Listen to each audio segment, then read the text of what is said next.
The biggest piece of news that just came out of that availability before the president there got on Marine One was a question that was asked by ABC's Jonathan Karl, and it got right to the meat of the issue, which is, why did you fire the head of the Bureau of Labor Statistics on the heels of this dismal jobs report that was out this morning that was below expectations and revised jobs numbers for the previous 2 months to say that there were less jobs actually added in those months than previously estimated? So John Karl asks, why did you fire the head of the Bureau of Labor Statistics? What President Trump just said to him is, quote, because I think her numbers were wrong. That's what the president said, because I think her numbers were wrong, essentially confirming that he has ousted her just because he doesn't agree with the jobs report that her office released this morning. He went on to call those jobs numbers, without any evidence, quote, phony. I want to bring in ABC's Perry Russom because, Perry, as the president was speaking, some folks may have joined us. I just want you to go all the way back to the beginning of the story here and explain to people who was fired and exactly what happened.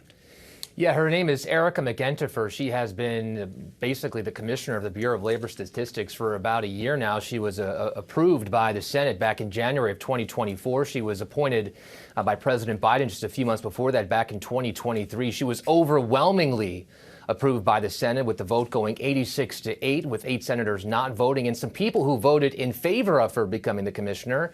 One of them now is the vice president. The other one is the Secretary of State. So Marco Rubio and J.D. Vance, back when they were senators, voted in favor of this woman becoming the commissioner. But now she is no longer the commissioner, with President Trump deciding to fire her after a dismal jobs report came out today with about 70,000, I believe it was 73,000 jobs added back in June.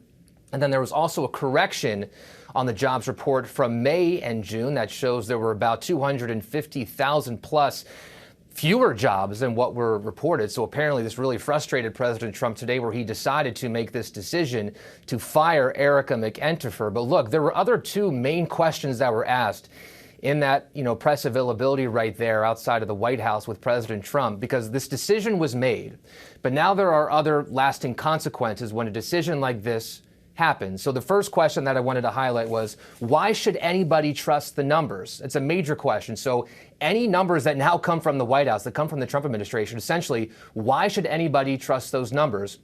And President Trump effectively sidestepped that question, not answering it directly, saying, he made some claims without providing any evidence that those numbers were fudged around Vice President Kamala Harris when she was running for president. The second question is, what does this mean for government officials who present numbers to you as president that you do not agree with President Trump saying, we need people who we can trust, Jay?